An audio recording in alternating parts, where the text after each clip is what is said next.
Assalamualaikum warahmatullahi wabarakatuh. Waalaikumsalam warahmatullahi Warahmatullahi wabarakatuh. Robbi sholli sadri wa yassir li amri wahlul 'uqdatam min lisani yafqahul qawli. Amin ya rabbal alamin.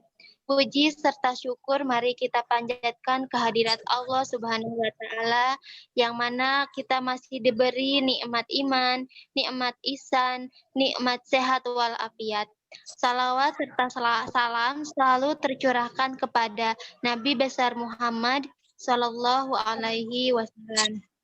Saya Yayang Mayangsari sebagai moderator dengan tema perkembangan psikologi perempuan pada masa remaja dan pubertas yang disusun oleh kelompok 4 terdiri dari Diana Putri, Dina Nur Septianti, Naja Rahma, Putri Ayuni, Sri Ika Amelia, dan saya Yayang Mayangsari. Untuk mempersingkat waktu, kepada Diana Putri, saya persilahkan.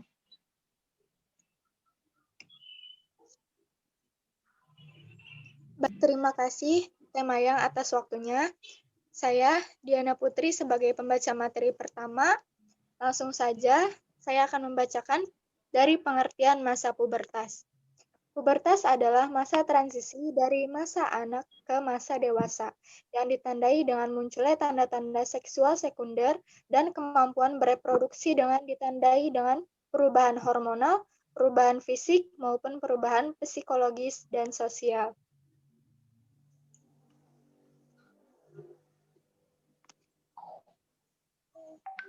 Selanjutnya yaitu karakteristik perempuan di masa pubertas. Yang pertama, masa remaja sebagai periode yang penting. Ada periode yang penting karena akibat fisik dan ada lagi karena akibat psikologis. Pada periode remaja, kedua-duanya sama-sama penting. Yang kedua yaitu masa remaja sebagai periode peralihan.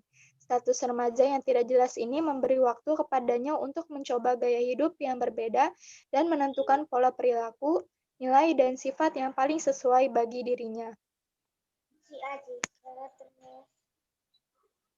Yang ketiga, yaitu masa remaja sebagai periode perubahan. Pertama, meningginya emosi yang intensitasnya bergantung pada tingkat perubahan fisik dan psikis yang terjadi. Kedua, perubahan tubuh yang akan lebih dijelaskan pada aspek perkembangan. Ketiga, perubahan minat dan peran yang diharapkan oleh kelompok sosial untuk diperankan dengan berubahnya minat dan pola perilaku.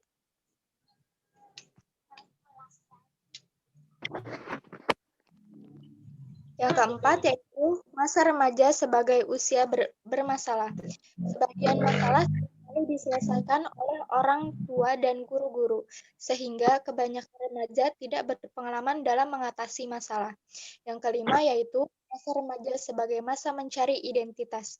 Identitas diri yang dicari remaja berupa usaha untuk menjelaskan siapa dirinya. Yang keenam yaitu masa remaja sebagai usia yang menimbulkan ketakutan. Takut bertanggung jawab dan sikap tidak simpatik terhadap perilaku remaja yang normal.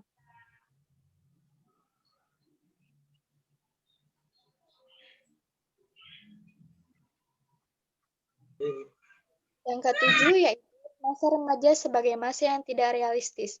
Ia melihat dirinya sendiri dan orang lain sebagaimana yang ia inginkan dan bukan sebagaimana adanya.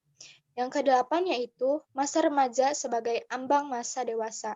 Dengan semakin mendekatnya usia kematangan yang sah, para remaja menjadi gelisah untuk meninggalkan stereotip belasan tahun dan untuk memberikan kesan bahwa mereka sudah hampir dewasa.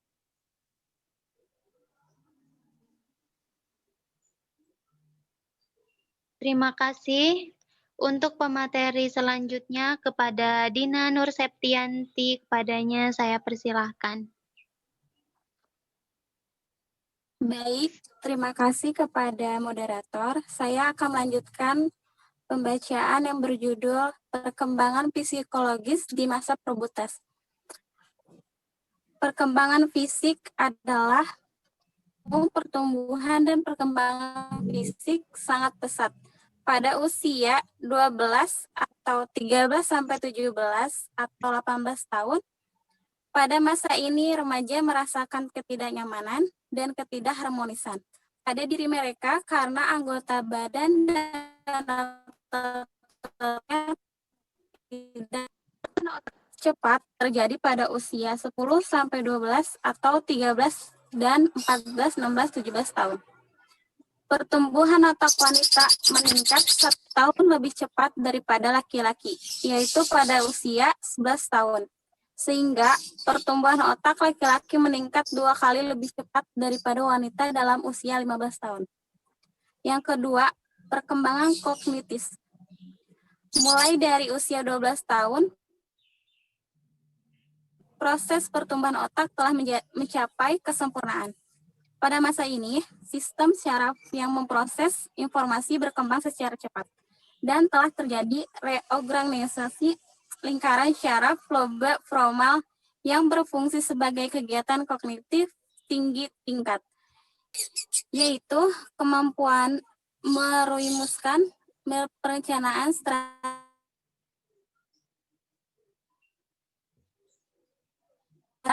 perkembangan sosial. Social cognition berkembang pada masa remaja. Social cognition yaitu mampu untuk memahami orang lain.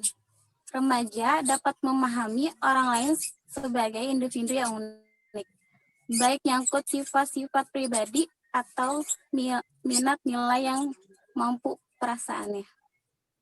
Yang keempat, perkembangan emosi. Perkembangan emosi pada saat remaja ini cenderung lebih tinggi dari masa anak-anak. Hal ini dikarenakan karena bawah tekanan sosial dan menghadapi kondisi yang baru. Sedangkan selama mereka pada masa anak-anak, kurang mempersiapkan diri untuk menghadapi kehidupan masyarakat. Selanjutnya, faktor-faktor yang mempengaruhi masa pubertas. Yang pertama adalah faktor internal. Faktor internal adalah faktor-faktor yang berasal dari dalam individu, diantaranya adalah sifat jasmania yang diwariskan oleh orang tua, dan kematangan secara sepintas pertumbuhan fisik seolah-olah seperti sudah direncanakan oleh faktor kematangan. Yang kedua adalah faktor eksternal, adalah faktor yang berasal dari luar diri anak, yaitu kesehatan. Faktor gizi yang erat hubungannya dengan kondisi sosial, ekonomi, keluarga, dan lingkungan. Ada Dina Nur Septiani. Untuk pemateri selanjutnya kepada Najah Rahma Salsabila, saya persilahkan. Baik, terima kasih waktunya. Saya akan menyampaikan masalah-masalah psikologi perempuan di masa pubertas. Masalah-masalah psikologi perempuan di masa pubertas ada 4. Yang pertama, kecemasan. Kecemasan menjadi gangguan psikologi remaja yang berbahaya apabila cemas sudah sangat mendominasi diri dan berubah menjadi rasa tertekan sangat amat dalam. Kedua, depresi.